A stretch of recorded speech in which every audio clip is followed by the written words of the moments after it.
আজকে নিয়ে আসলাম গুড়া মাছের চচ্চড়ি করছি, সেটা নিয়ে আসলাম। সেটা দেখতে থাকেন, ভালো লাগবে। এখানে আপনাদের কাঁচা টমেটো, তারপরে আলু, পেঁয়াজ পাতা আর এই যে গুড়া মাছ। আজকে মাইখা জুইখা বসাবো না, আজকে একটু কষায় বসাবো, সেই জন্য এইভাবে করা। দেখতে থাকেন, ভালো লাগবে আপনাদের। গুড়া মাছের চচ্চড়ি বলেন, পোড়া পোড়া বলেন, যেটাই বলেন সেইটাই ভালো লাগবে। তো এখানে আমি পেঁয়াজ দিয়ে নিছি, আজকে একটু কষায় বসাবো। সবসময় তো মাইখা জুইখাই বসাই, তো আজকে একটু ভাবলাম একটু ভিন্ন রকম যদি রান্না করা যায় তাহলে ভালোই লাগবে, ঠিক না? তাই এরপরে দিয়ে দিলাম। এরপরে পেঁয়াজটা সুন্দর করে একটু টাইলা নিতেছি। হালকা টালবো, বেশি টালবো না। দেখতে থাকুন, আপনাদের ভালো লাগবে। এক এক করে সব মশলা দিয়ে নিতেছি। আদা দিয়ে দিলাম। আদা দিয়ে একটু টাইল মানে নাড়াচাড়া দিয়ে নিলাম। আদার একটা গন্ধ থাকে, সেটা যদি জায়গা তাহলে ভালো। এরপরে হলুদ গুঁড়া, মরিচের গুঁড়া, জিরা, ধইনার ফাঁকি, এগুলো সব দিতেছি। দেখেন, ধইনার গুঁড়া দিলাম, মরিচের ফাঁকি দিলাম, এরপরে হলুদের ফাঁকি দিয়ে এখন সুন্দর করে কষাই নেব। এরপরে দিয়ে দেবো পানি। পানি দেওয়ার পরে লবণ দিয়ে দেব। আর ভালো লাগবে। সবসময় একরকম রান্না দেখেন কিন্তু সবসময় ভালো লাগে না। একটু ডিফারেন্স রান্না করলে কিন্তু সবসময় ভালো লাগে। এরপরে দিয়ে দেব লবণ, যেটা না দিলেই নাই। সবকিছু না দিয়ে আপনি খাইতে পারবেন, লবণ না দিয়ে আপনি খাইতে পারবেন না।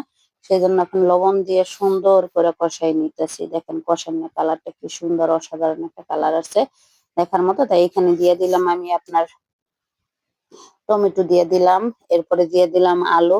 ঠিক আছে, আলু আলু আর টমেটো দিয়ে দিলাম। এরপরে দিলাম পেঁয়াজ পাতা বা পেঁয়াজ কলি, যেটাই বলেন সেটা দিয়ে দিলাম। এখন সুন্দর করে লাড়াচাড়া দিয়ে কষাই নিতেছি। ভালো লাগবে আপনাদের, দেখতে থাকেন। আর সবসময় বলি যে একটু ভিন্ন ভিন্ন রকমের রান্না, সবসময় এক রকমের রান্না খাইতে খাইতে আমাদের ভালো লাগে না। সেজন্য একটু ভিন্ন রকমের রান্না। দেখেন কষাইতেছি, কালারটা কি সুন্দর আসছে, অসাধারণ একটা কালার আছে। তো এখানে লাড়াচাড়া দিয়ে নিতেছি। লাড়াচাড়া দেওয়াতে কালারটা কিন্তু অসাধারণ আসে। আর সবসময় তো মাইখা জুইকাই গুঁড়া মাছ বসাই, আজকে বসাইলাম কষাইয়া। এই জন্য মানে পোড়া পোড়া করবো বা চচ্চড়ি বলেন, যেটাই বলেন, তা ভালো লাগবে আপনাদের। আর কাঁচা টমেটো দিয়ে রান্না তো একটু টকটক লাগবে আর ভালোও লাগবে, অসাধারণ। তো সুন্দর করে কষাই নিলাম। এই যে দেখেন মানে কষাই নিতেছি অল্প। এখন তো পানি দিইনি। এরপরে দিয়ে দেবো গুঁড়া মাছ। এই যে দেখেন গুঁড়া মাছ, পুঁটি মাছ, ট্যাংরা মাছ, পরে আপনার বাইলা মাছ, সেইগুলো ছিল। সুন্দর করে দিয়ে নিতেছি।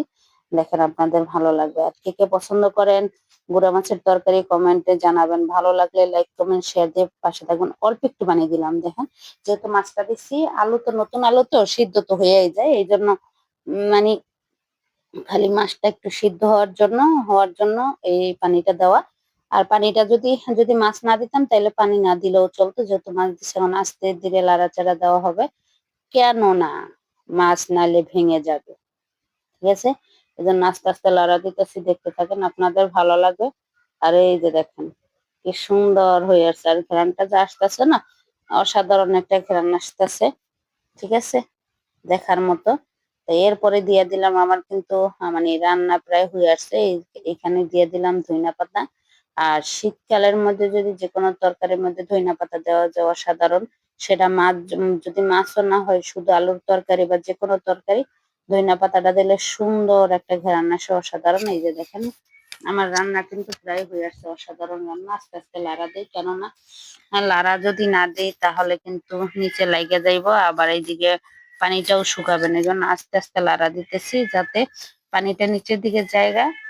আর সুন্দর করে টানা মানে পানিটা শুকাই গেলে সুন্দর চচ্চড়িটাও সুন্দর হবে। আর খেতেও ভালো লাগবে। এই দেখেন কালারটা কিন্তু খুব সুন্দর আসছে, অসাধারণ একটা কালার।